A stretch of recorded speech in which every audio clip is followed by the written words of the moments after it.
In the news headline, Northern traders lost 13 billion naira weekly due to Niger border closure. British government to support Jigaw State in health and education sectors. African Union meets on Niger crisis.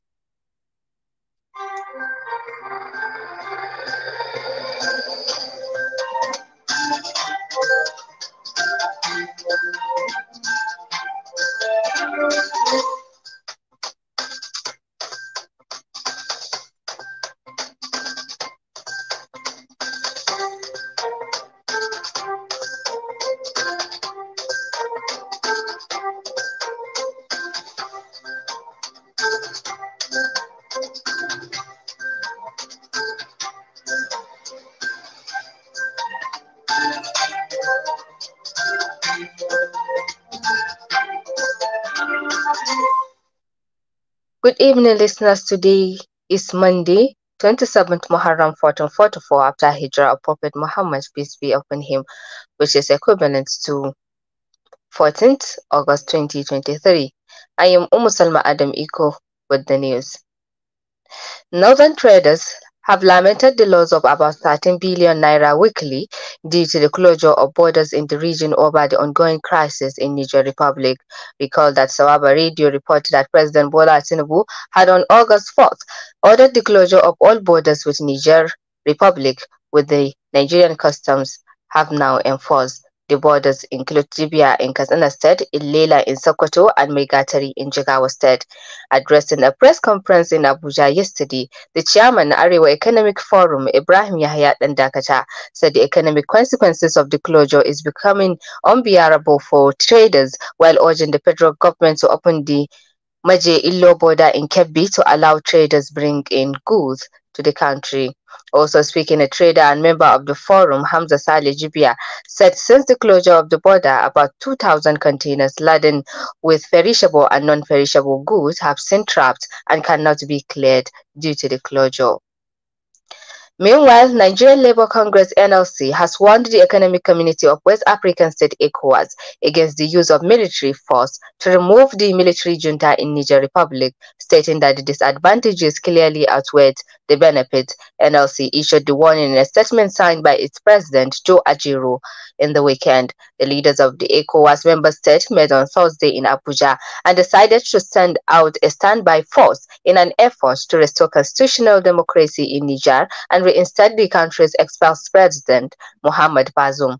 At the meeting, President Bola Tinubu said that all options, including the use of force as a last resort, were on the table. The NLC claimed that such a move would only put the lives of the first President Bazoum and his family in danger, cause the entire region, including northern Nigeria, to become unstable and result in loss of many lives. The serving overseer of Citadel Global Community Church, Pastor Tunde Bakare, urged President Bola Tinubu to root out the corruption that has bedeviled the nation's economy and save Nigerians from sufferings. He urged the federal government to take the yoke off the neck of the poor, go after the loot, recover the loot, and retool it to the benefit of Nigerians. In simple terms, he added that Mr. President, to kill corruptions, not Nigerians. Bakare's commitment encouraged sentiment across the country, which have played out in the short-lived nationwide protests and protracted negotiations between organized labor and the federal government following fuel price hikes occasioned by the removal of subsidies and the raising cost of living. In reaction, the National Secretary of the All Progressives Congress, Senator Ajibola Basiru, questions Bakare's competence to criticize such economic decision by President. Governor Bala Muhammad of Bauchi State has warned the newly sworn-in commissioners that he will not hesitate to sanction or send them packing if found wanting. Muhammad stated this in Bauchi during the swearing-in ceremony of the 24 newly appointed commissioners in the state. He also called on the commissioners to eschew corrupt tendencies and resist the temptation to abuse their offices, while drawing their attention to the need for absolute loyalty to the government and the People's Democratic Party (PDP). Muhammad advised that accountability and transparency should be their guiding principles.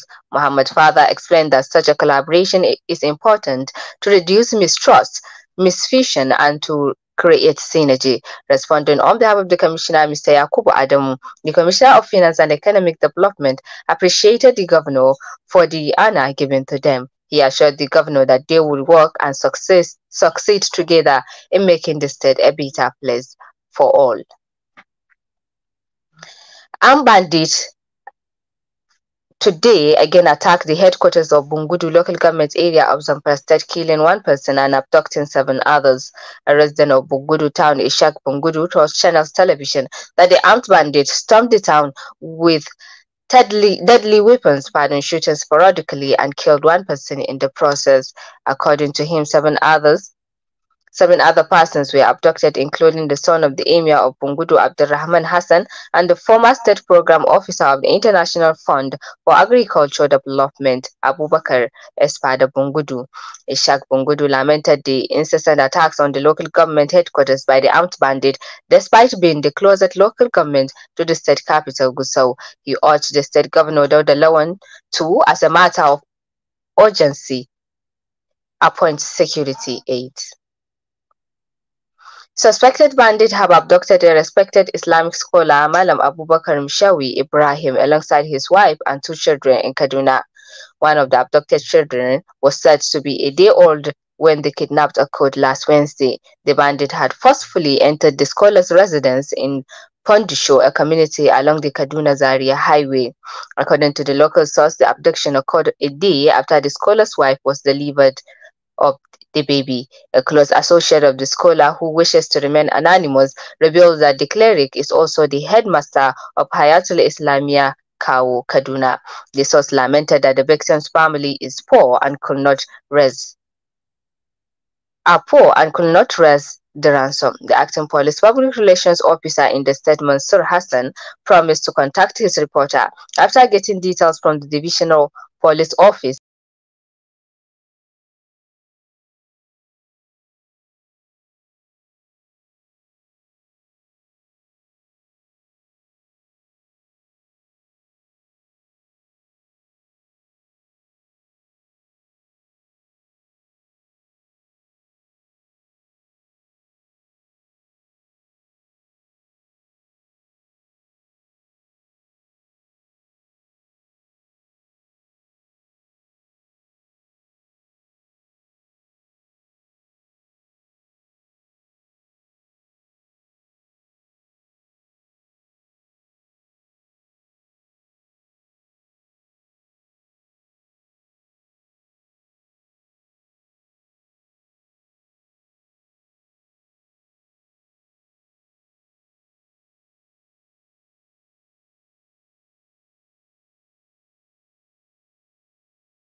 lost to the England Lionesses via penalties. The president's wife, in her attribute to all the players, said they represented Nigeria well on the global stage, noting that the world took notice of the dexterity of the players.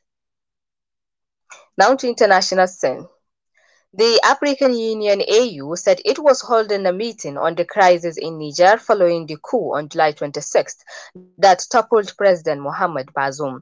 AU's Peace and Security Council meets to receive an update on the evolution of the situation in Niger and the effort to address it. The meeting was taking place at AU headquarters in the Ethiopian capital, Addis Ababa. Those attending include AU Commissioner Chief Musa Faki Mohammed, as well as representatives from Niger and the West African Bloc ECOWAS. Last week, Faki expressed deep concern at the reported poor conditions of the Bazoum's detention, calling his treatment at the hands of coup leaders unacceptable. Earlier yesterday, Niger's military regime vowed to prosecute the democratically elected Bazoum for high treason and slammed ECOWAS for enforcing sanctions on the country.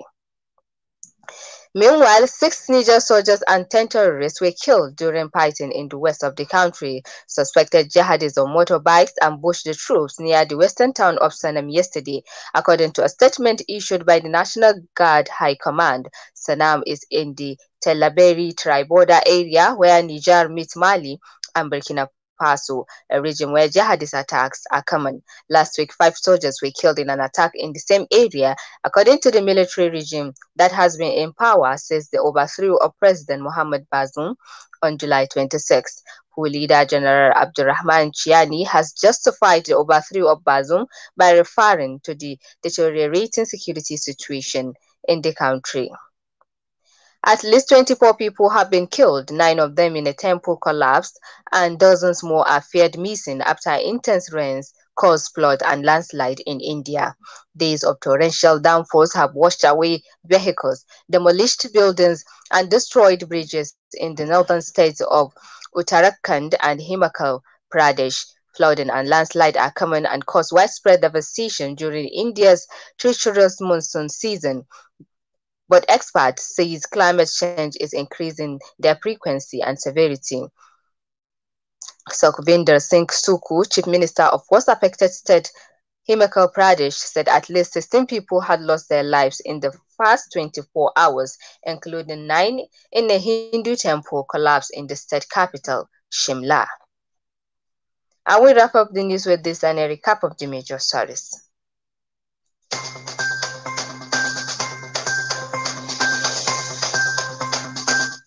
From the news, northern traders lost 13 billion naira weekly due to Niger border closure. British government to support the Jigaw state in health and education sectors. African Union meets on Niger crisis. On behalf of the news department and the news editor Lukman Dahiru, I am Umusama Adam Iko. Thank you for listening.